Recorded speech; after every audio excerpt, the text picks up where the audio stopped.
राजधानी रांची के हरमू स्थित आजसू पार्टी मुख्यालय में आजसू पार्टी के केंद्रीय अध्यक्ष सुदेश महतो की अध्यक्षता में विधानसभा प्रभारियों की एक बैठक आयोजित की गई। यह बैठक मुख्य रूप से राज्य के ज्वलंत मुद्दों के प्रति विभिन्न कार्यक्रमों को मार्फत आजसू पार्टी द्वारा राज्य सरकार का ध्यान आकर्षित करने को लेकर है।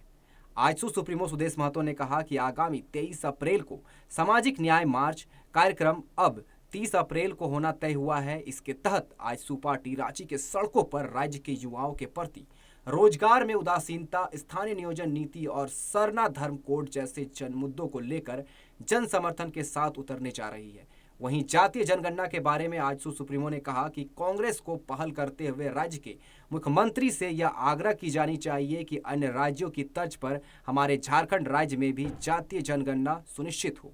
नियोजन और स्थानीय को लेकर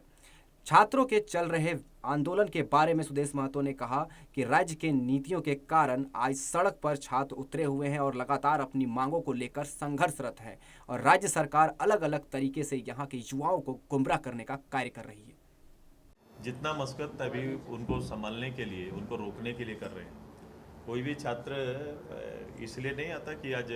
उनका रिश्ता तो किताब, यूनिवर्सिटी, उनकी पढ़ाई तैयारी से होनी चाहिए। इस राज्य की नीतियाँ और नीतियों के कारण आज छात्र सड़क पर खड़े हैं। पूर्णतः राज्य सरकार की नाकामी है और राज्य सरकार ने अपने वायदों को पूरा नहीं किया। फेलोरिटी है उनका, फेल्योर है वो अपने निर्णय लेने में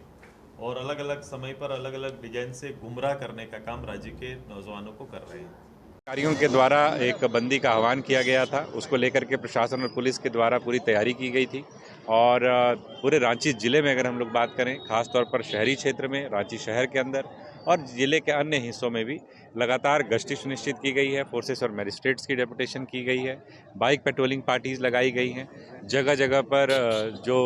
क्राउड मैनेजमेंट के लिए जो रिसोर्सेज होते हैं, वाटर कैनन्स हों, वज्रवाहन हों, इन सभी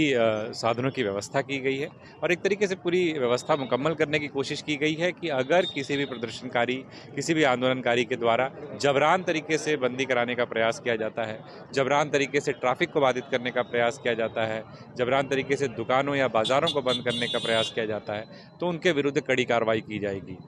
और कुछ कतिपय स्थानों पर लोग निकले थे और उनके द्वारा बंदी कराने का प्रयास किया जा रहा था, उनको समझाया बुझाया गया, तो उसके बाद वो लोग वापस हुए। कुछ स्थानों पर इस प्रकार की बात आई है जहां पर वो लोग मानने के लिए तैयार नहीं थे, तो उनको पुलिस को जो है मजबूरन एक तरीके से कह सकते हैं निरोधात्मक रूप से हिरासत में लिया गया है और पुलिस 30 से ऊपर लोगों को अभी तक जिले के अंदर निरोधात्मक रूप से जो है हिरासत में लिया गया है और बाकी लगातार पुलिस गश्ती कर रही है और आप देख रहे हैं कि आवागमन अभी फिलहाल सामान्य ही दिख रहा है और पुलिस लगातार मुस्तैद है कि अवैध तरीके से, जबरान तरीके से, गलत तरीके से बंदी कराने का कोई भी प्रयास सफल ना हो। रेलवे और बस स्टैंड पर क्या